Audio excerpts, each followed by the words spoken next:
Malayalam big boss season 7 live updation നോക്കാം. ലൈവിൽ ആദിലയും നൂറയും ഇരുന്ന് സംസാരിക്കുകയാണ് കേട്ടോ.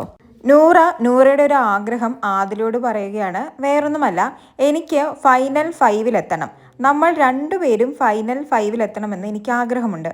നമ്മൾ ഈക്വലി ഡിസേർവിംഗ് ആണ്. അപ്പോൾ ആദില പറയുന്നുണ്ട്, നമ്മൾ രണ്ടുപേരിൽ ഒരാളെങ്കിലും എത്തിയാൽ മതി.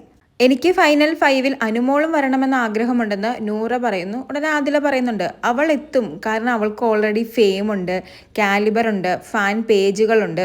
അവളെ ഇഷ്ടപ്പെടുന്ന കുറച്ച് പേര് പുറത്തുണ്ട്. കാരണം അവൾ ഓൾറെഡി ഈ ഫീൽഡിൽ നിന്നും വന്നതാണല്ലോ. പിന്നെ അവളെ ഇൻസ്പയർ ആയി കാണുന്നവരൊക്കെ ഉണ്ട്.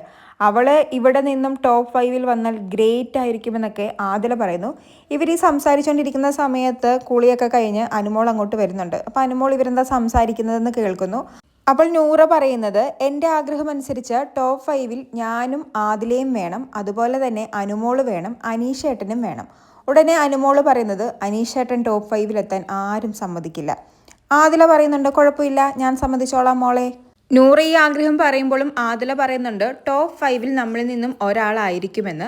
എനിക്ക് തോന്നുന്നു ആദിലയുടെയും നൂറയുടെയും പ്ലാൻ പണപ്പെട്ടി വരുന്ന സമയത്ത് ഇവരിൽ നിന്നും ഒരാൾ പണപ്പെട്ടി എടുത്ത് പുറത്തു പോകാനാണ് എന്ന്. കാരണം അതിനെക്കുറിച്ചുള്ള ചർച്ച ഫാമിലി വീക്കിൽ നടന്നിരുന്നു. അങ്ങനെയാണെങ്കിൽ ടോപ്പ് 5-ൽ ഒരാൾക്ക് വോട്ട് സ്പ്ലിറ്റ് ആവാതെ ആ ഒരു വ്യക്തിക്ക് തന്നെ കിട്ടും. കൂടാതെ പുറത്ത് നിൽക്കുന്ന വ്യക്തിക്ക് അകത്ത് നിൽക്കുന്ന വ്യക്തിയെ നല്ല രീതിയിൽ സപ്പോർട്ട് ചെയ്യാനും പറ്റും. പിന്നെ ഇവരിങ്ങനെ സംസാരിച്ച് ഓരോ കാര്യങ്ങളും എപ്പോഴും പ്രേക്ഷകർക്ക് ഇട്ടുകൊടുക്കാറുണ്ട്. ഇപ്പോഴെന്തായാലും നൂറ പറയുന്നത്, നമ്മൾ രണ്ടുപേരും ഈക്വലി ഡിസേർവിംഗ് ആണ് ടോപ്പ് 5-ൽ എന്നാണ്. എന്തായാലും ടോപ്പ് 5 ആരാകുമെന്നും കാത്തിരുന്ന് കാണാം. കൂടുതൽ ലൈവ് അപ്ഡേറ്റുകളുമായി വീണ്ടും വരാം.